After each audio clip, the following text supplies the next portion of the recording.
하나님 말씀 보도록 하겠습니다. 로마서 8장 5절에서 11절입니다. 로마서 8장 5절에서 11절.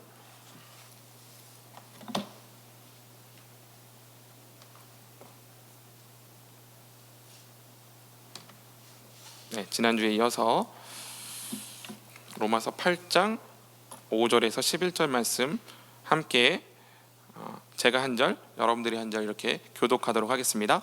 육신을 따르는 자는 육신의 일을, 영을 따르는 자는 영의 일을 생각하나니 육신의 생각은 하나님과 원수가 되나니 이는 하나님의 법에 굴복하지 아니할 뿐 아니라 할 수도 없음이라. 만일 너희 속에 하나님의 영이 거하시면 너희가 육신에 있지 아니하고 영에 있나니 누구든지 그리스도의 영이 없으면 그리스도의 사람이 아니라.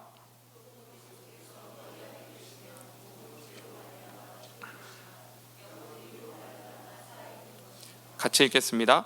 예수를 죽은 자 가운데서 살리신 이의 영이 너희 안에 거하시면 그리스도 예수를 죽은 자 가운데서 살리신 이가 너희 안에 거하시는 그의 영으로 말미암아 너희 죽을 몸도 살리시리라. 아멘.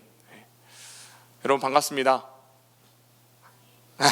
이번 주 한 주 굉장히 자주 뵙는 것 같아요. 송구영신 예배도 있었고 또 자주 얼굴을 뵙는 것 같은데 우리 옆에 분들 한번 좀 인사 좀 하시면서 일부 예배 잘 나오셨습니다.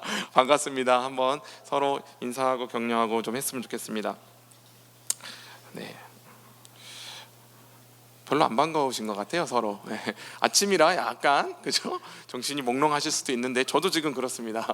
그래서 오늘부터 이 일부 예배가 이렇게 시작이 되었습니다. 그래서 마음에 좀 담임 목사님하고 조리는 마음이 있었어요.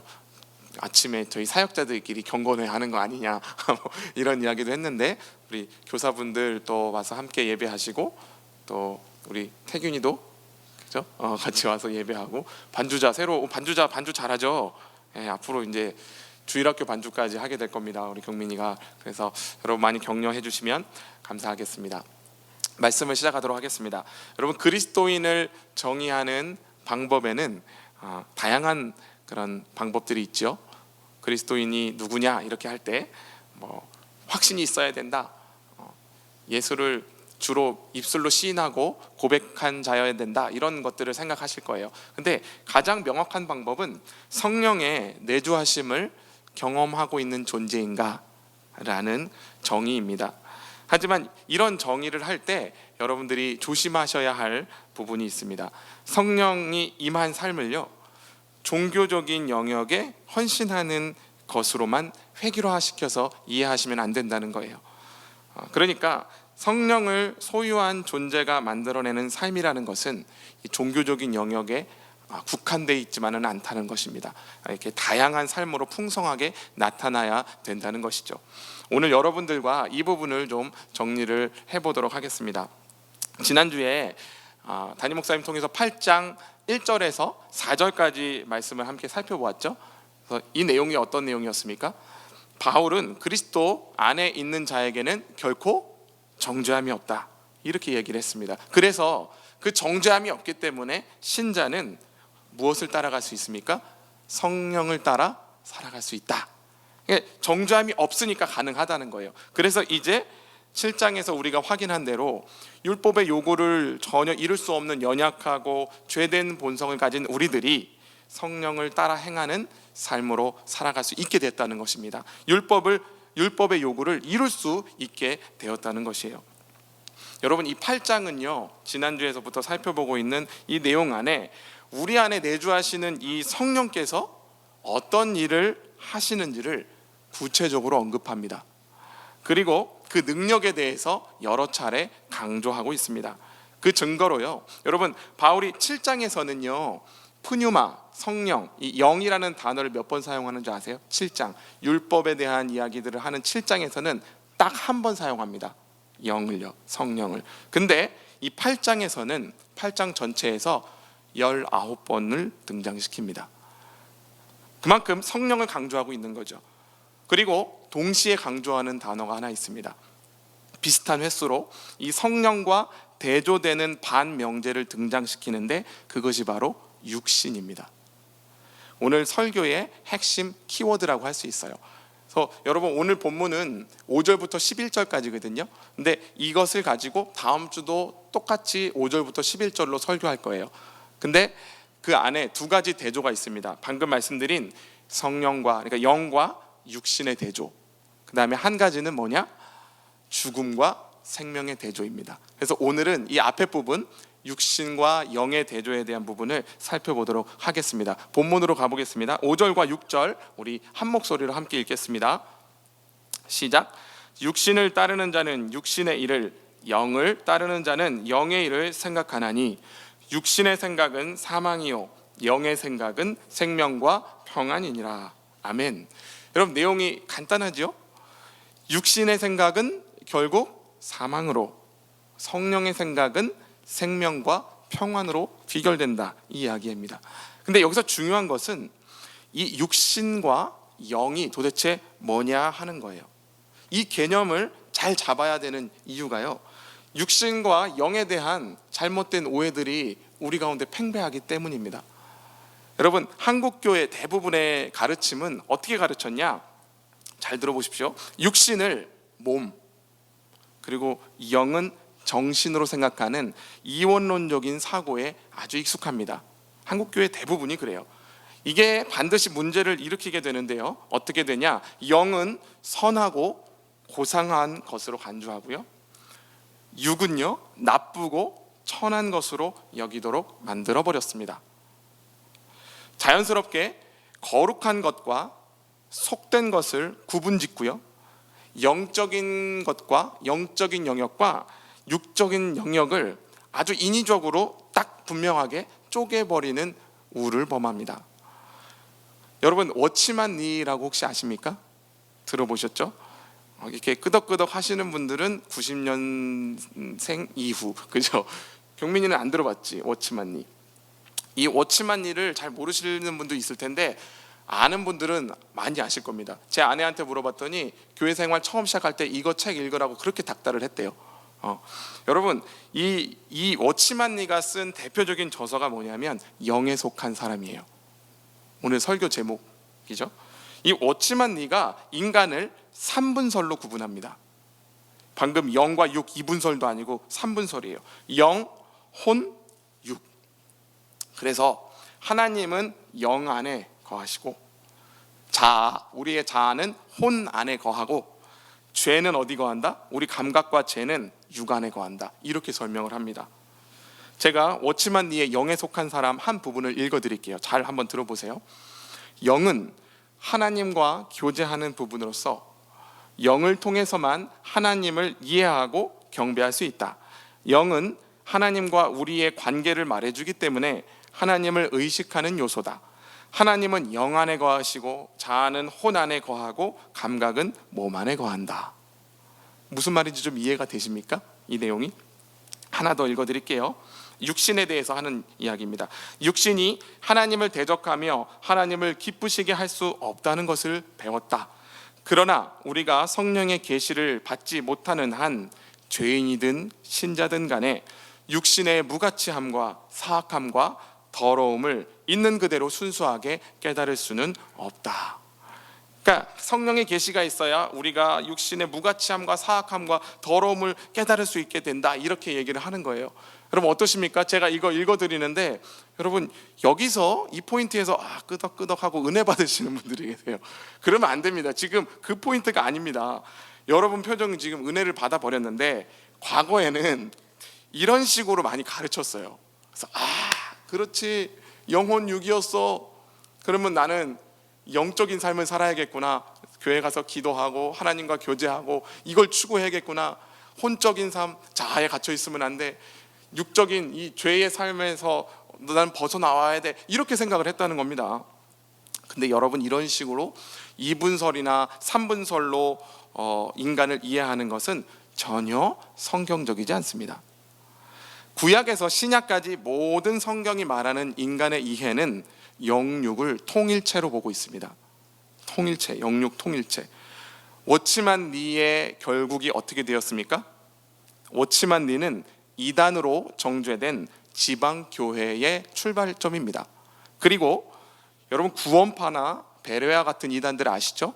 이러한 이단들, 기라성 같은 이단들의 신학적인 초석을 놓는 일에 결정적인 영향을 미쳐버렸습니다. 이 워치만 리가요. 이 워치만 리처럼 육신을 설명하게 되면요, 우리 몸에 다양한 생리적인 욕구, 예를 들면 뭐 먹고 싶다든지, 저 지금 배가 고파요. 설교 전에 아무것도 안 먹어서 배가 고픈 거, 그다음에 자고 싶은 거, 또 성적인 욕구를 채우고자 하는 어떤 그런 것들이 다 부정적이고 저급한 게 돼버립니다. 동시에 영적인 일이라고 하는 것은요, 철저하게 제가 서두에 말씀드렸듯이 종교적인 영역에만 머무르게 된다, 이거예요. 교회 일을 열심히 한다든지, 헌금하고 또 봉사하고 선교 간다든지, 예배드리고 기도하는 이런 일들만 이 형식적으로 영적인 일이라는 특정한 영역으로 간주가 되어 그 안에 갇혀버린다는 거예요. 우리 시대의 가련함이 여기에 있습니다. 기독교의 가난함이 여기에 있어요. 하나님을 사랑하고 경외하는 마음을 종교적인 영역에서의 열심과 정성으로 밖에는 표현하고 있지 못하기 때문입니다. 오늘 본문에서도요, 이 사도 바울이 인간을요, 이 영과 육으로 구분해서 설명하고 있지 않습니다. 그런 의도가 전혀 없습니다. 여러분 한번 상식적으로 생각을 해보십시오. 인간의 몸은 죄의 도구만 되는 것이 아니라 하나님의 영광의 도구, 하나님의 영광을 드러내는 의의 병기가 되기도 합니다. 그러므로 여러분, 육신과 몸은 전혀 다른 개념입니다. 그래서 이 로마서에서 이 두 가지의 개념은 전혀 다른 의미와 내용을 담고 있다는 것을 여러분 잊지 마십시오. 자, 그렇다면 여기까지 정리를 하시고 나면 육신의 뜻에 대해서 함께 알아보도록 하겠습니다. 8절로 가겠습니다. 8절 우리 같이 한번 읽겠습니다. 시작. 육신에 있는 자들은 하나님을 기쁘시게 할 수 없느니라. 아멘. 여기에 답이 있습니다. 육신에 있는 자들은 하나님을 기쁘시게 할 수 없다. 여러분, 이걸 반대로 말하면 뭡니까? 누구를 기쁘게 하는 자예요? 육신에 있는 자들은 자기를 기쁘게 하는 자입니다. 하나님을 기쁘시게 하는 것과 자기를 기쁘게 하는 것 사이에서 여러분 갈등이 있으시죠? 여러분, 이 의미에 대해서 이게 왜 이렇게 자기를 기쁘게 하는 것과 하나님을 기쁘시게 하는 것으로 우리가 분별할 수 있는지 부연 설명을 좀 드리겠습니다. 창세기 2장 7절에 가시면요, 이렇게 말씀을 하세요. 하나님 창조하실 때 여호와 하나님이 땅의 흙으로 사람을 지으시고 생기를 그 코에 불어넣으시니 사람이 뭐가 되었다고 해요? 생령이 되었다. 생령이 되니라, 이렇게 말씀하십니다. 이 말은요, 단순히 숨을 쉬고 있는 상태, 생물학적으로 살아있는 상태만을 이야기하는 것이 아닙니다. 인간은 하나님의 형상대로 창조가 되었습니다. 그 말은 하나님의 형상으로서 하나님의 뜻과 계획을 이 세상 가운데 펼쳐낼 수 있는 존재가 되었다. 그 형상 안에 그러한 하나님의 의도와 뜻이 담겨 있다는 거예요. 이것이 생명의 의미입니다. 근데 이 생명이 된 인간이 어떻게 됐습니까? 죄를 지어서 타락했어요.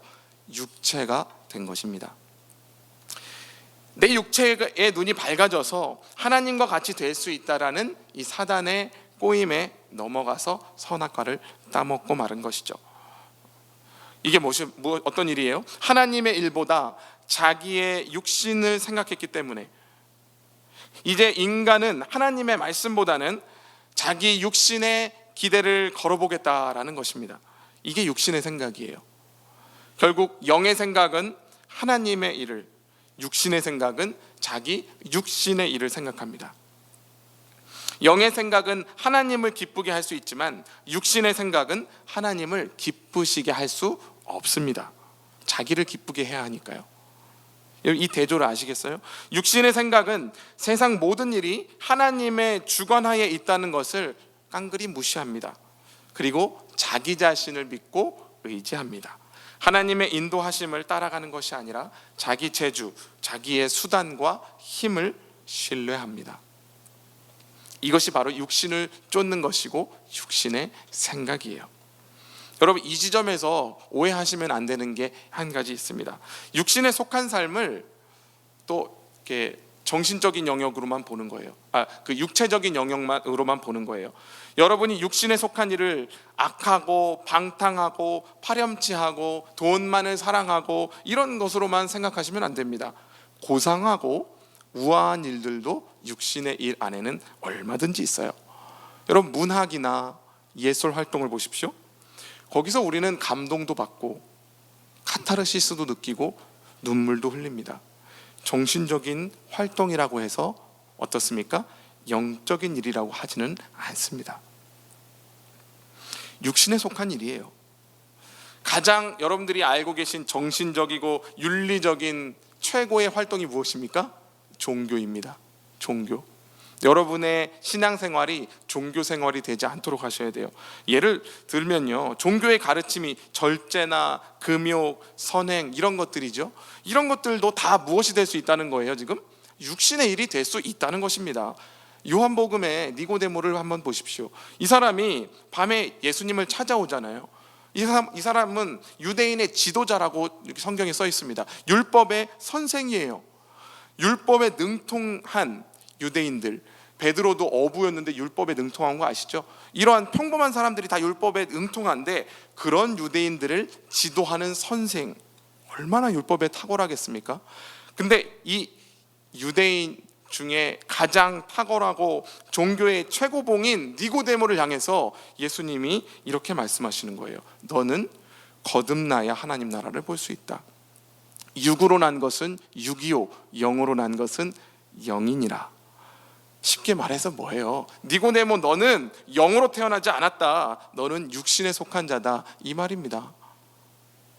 자, 그러니까 이걸 다 종합을 해보면 이 육신의 의미는 무엇입니까? 여러분, 제가 이걸 다 종합한 토대로 정의를 한번 해드리겠습니다. 한번 잘 들어보세요. 육신은 하나님을 떠나 죄 가운데 있는 자아의 자기중심성. 다시요. 하나님을 떠나 죄 가운데 있는 자아의 자기중심성, 그리고 그것을 지배하는 총체적인 죄의 세력을 의미한다. 이해되시죠? 그러니까 육신은 몸의 개념이 아니라 어디에 가깝다고요? 세력에 가깝다는 거예요. 어떤 영역. 구절로 한번 함께 가보겠습니다. 눈으로만 읽으세요. 제가 읽겠습니다. 만일 너희 속에 하나님의 영이 거하시면 너희가 육신에 있지 아니하고 영에 있나니 누구든지 그리스도의 영이 없으면 그리스도의 사람이 아니라. 여러분, 여기 이 구절은 그리스도의 영, 성령이 있는 자만이 영에 거하는 자, 성령 안에 거하는 자다, 이 얘기입니다. 근데 여기서 주목해야 될 표현은 이거예요. 육신에 있지 아니하고 할 때에 있지, 그리고 영에 있나니 할 때 있나니, 있나니예요. 이 있다라는 표현이 조금 애매한데 원문을 보니까 어떤 의미에 가깝냐? 속하다라는 의미예요. 그러니까 이것을 속하다로 넣어서 해보면 너희는 육신에 속하지 아니하고 영에 속했다, 이 말이 더 정확한 표현입니다. 이제 어떻습니까? 제가 세력과 영역이라고 말씀드린 의미가 파악이 되시죠? 좀 와 닿으시죠? 몸이 아니라는 거예요. 방금 말씀드린 것처럼 죄를 짓는 자아의 자기중심성을 쫓아가도록 하는 이 죄의 세력에 지배당하고 사로잡혀 있는 상태, 그것이 육신이라는 말입니다. 5절부터 9절까지 사도는 육신에 대해서 이런 방식으로 설명하고 있습니다. 몸을 말하는 게 아니고요. 좀 이해가 되십니까? 자, 이제 여러분들은 육신하면 내 몸 이렇게 생각하는 오해에서 벗어나셨습니다. 되셨죠? 자, 그렇다면 이 육신에 속한 자, 그 세력에 지배당하고 사로잡힌 자의 특징은 무엇인가? 7절 한번 가보겠습니다. 같이 읽겠습니다. 시작. 육신의 생각은 하나님과 원수가 되나니 하나님의 법에 굴복하지 아니할 뿐 아니라 할 수도 없음이라. 아멘. 여러분, 육신의 생각은 하나님과 원수가 된다.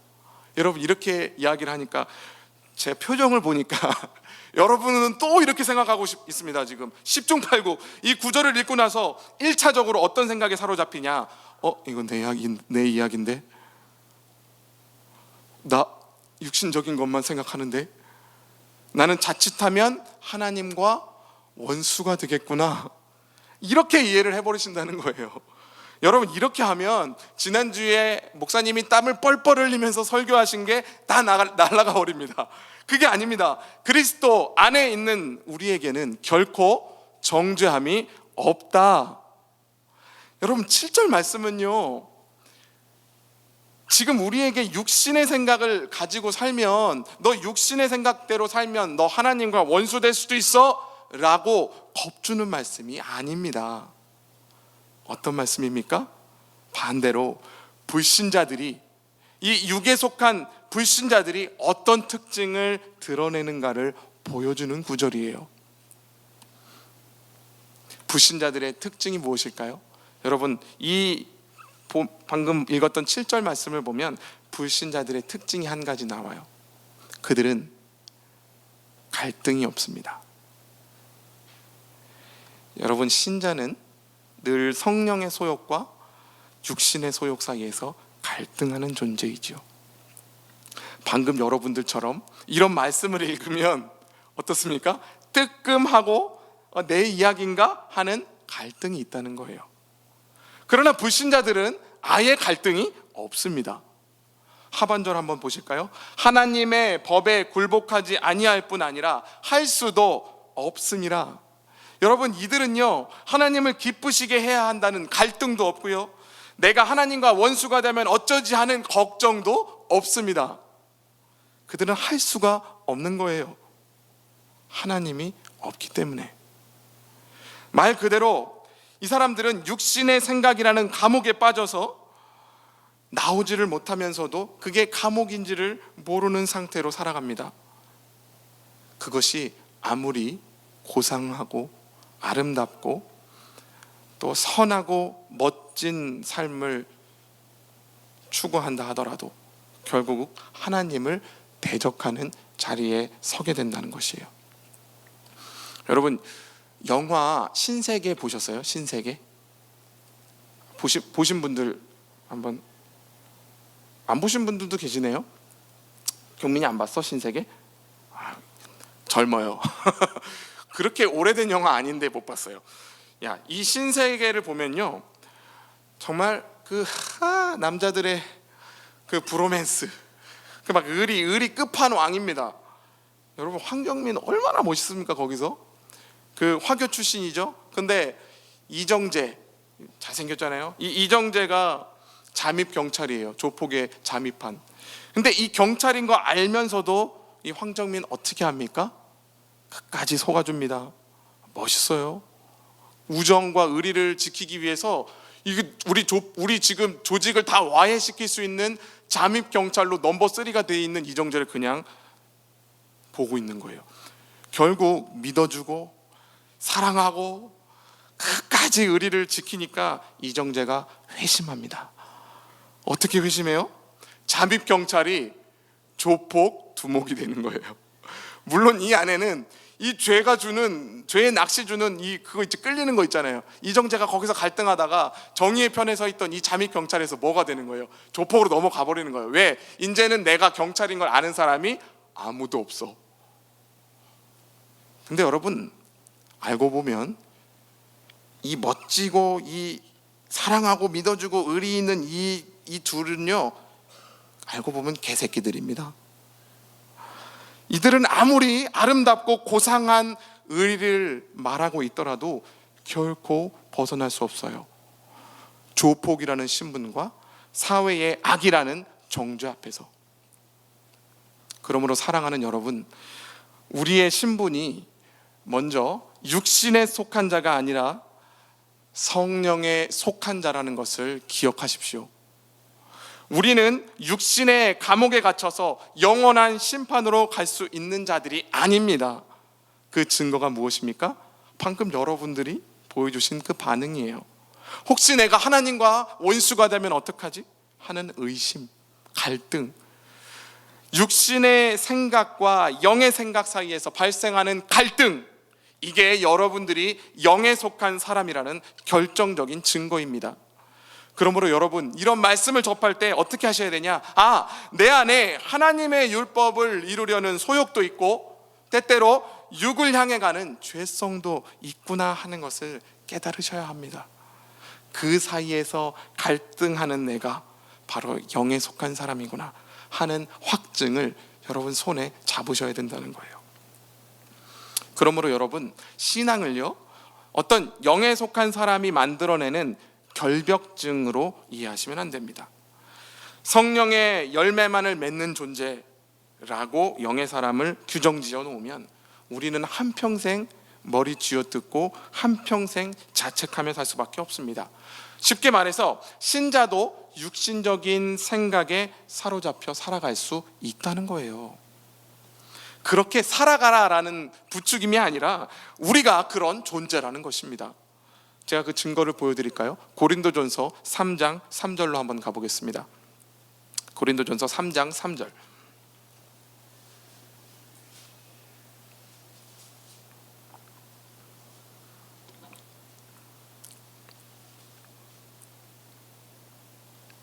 같이 읽겠습니다. 시작. 너희는 아직도 육신에 속한 자로다.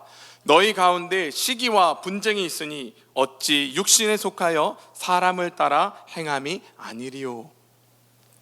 바울이 지금 누구에게 말하고 있어요? 신자된 고린도 교회에게 말하고 있지 않습니까? 그런데 그들이 하는 짓이 다 어떻다고요? 육에 속한 자와 같다는 거예요. 육에 속한 자처럼 시기와 분쟁을 일삼는다. 나는 바울 할래? 나는 아볼로 할래? 나는 김관성 할래? 나는 우성균 할래? 나는 박병원 할래? 현근이 돼줄까? 나는 김영근 할래?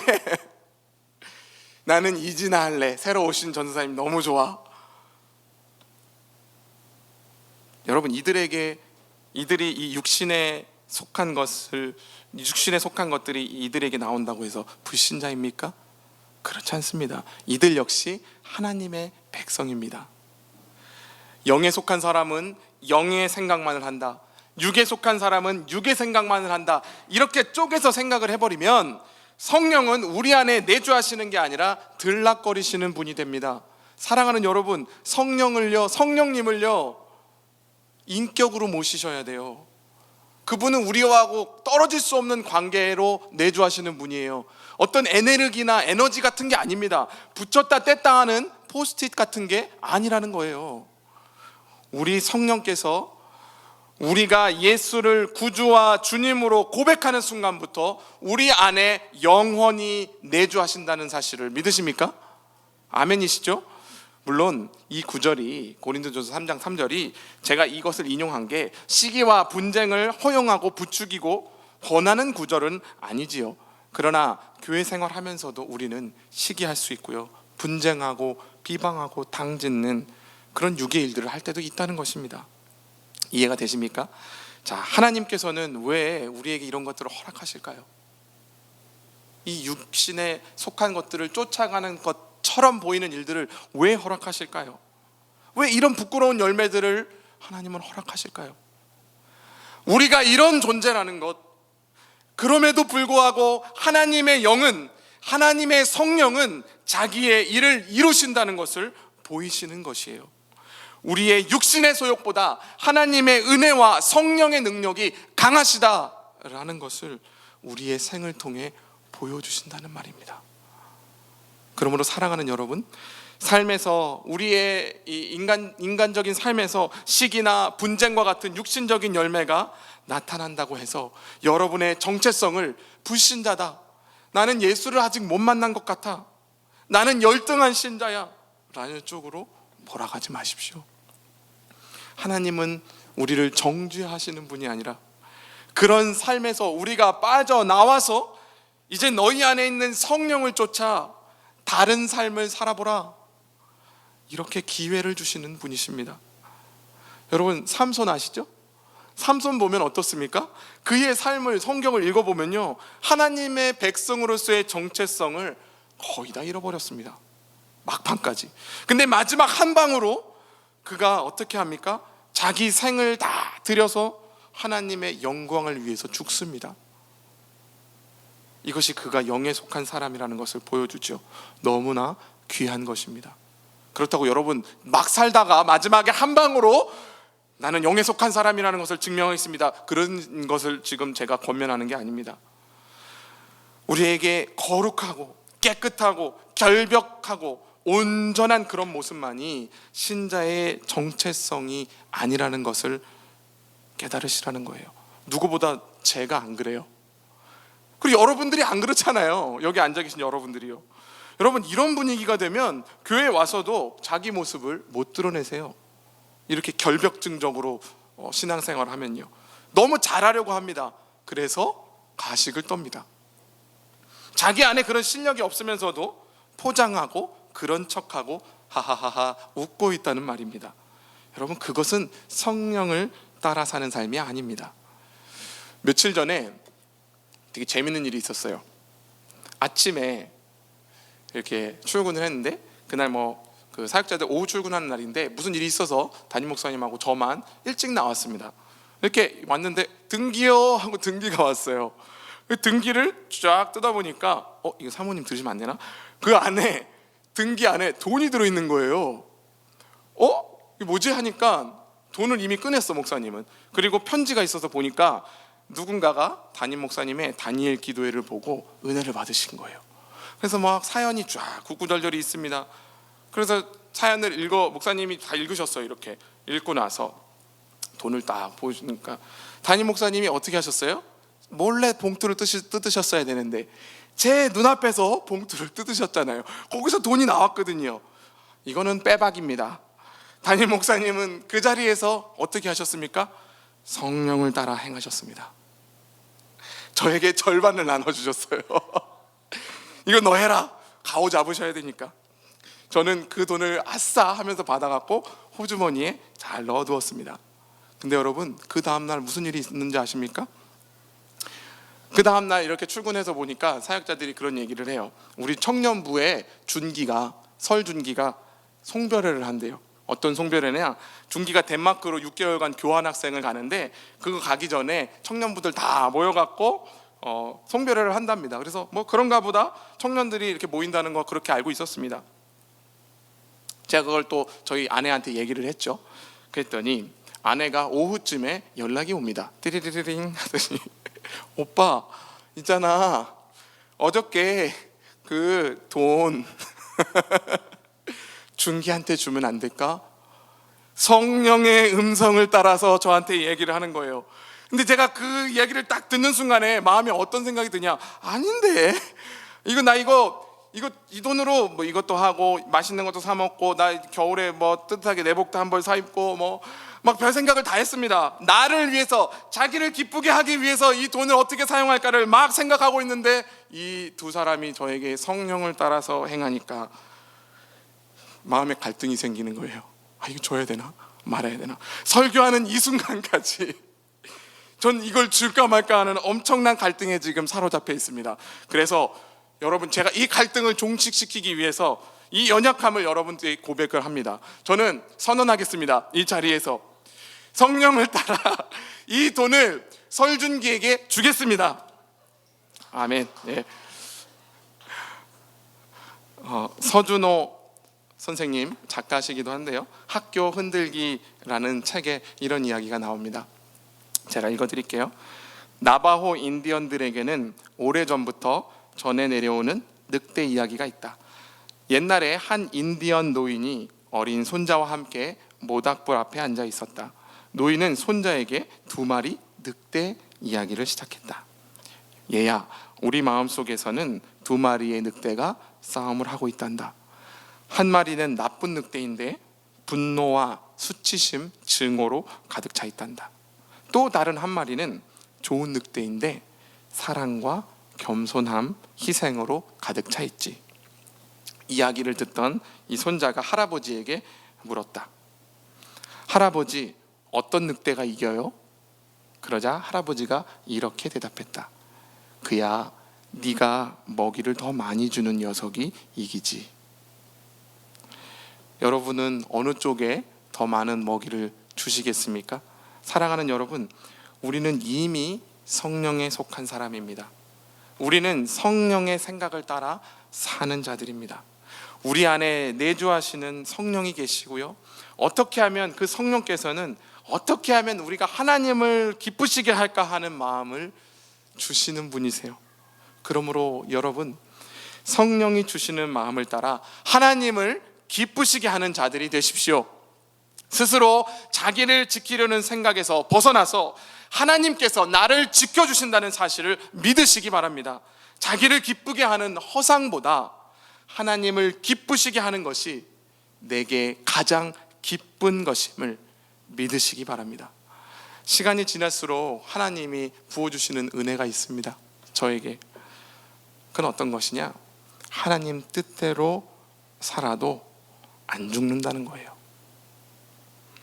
내 먹을 것을요, 내가 안절부절하게 확보하려고 안 해도요, 그런 생각에서 벗어나서 살아도 괜찮더라는 것입니다.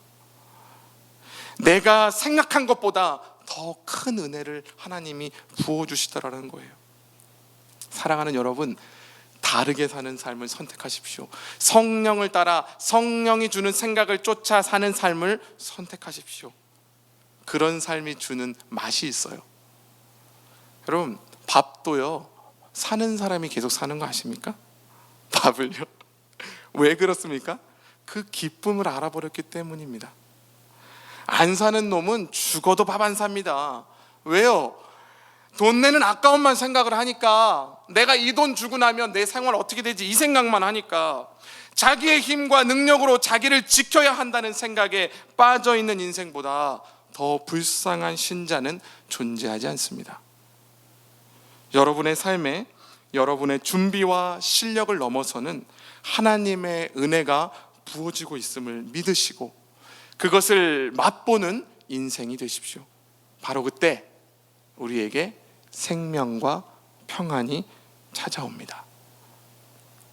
사랑하는 여러분, 성령을 따라 성령의 생각으로 살아가십시오. 하나님께서 생명과 평안으로 인도하실 것입니다. 우리 마지막으로 5절 말씀, 한번 6절 말씀, 자 5절 6절 말씀 한번 읽고 말씀 마치도록 하겠습니다. 시작. 육신을 따르는 자는 육신의 일을, 영을 따르는 자는 영의 일을 생각하나니 육신의 생각은 사망이요 영의 생각은 생명과 평안이니라. 여러분, 이 은혜가, 생명과 평안이 여러분들의 삶과 모든 신앙의 여정 가운데 풍성하게 넘치시기를 우리 구주 예수 그리스도 이름으로 축원합니다. 아멘. 함께 기도하겠습니다. 하나님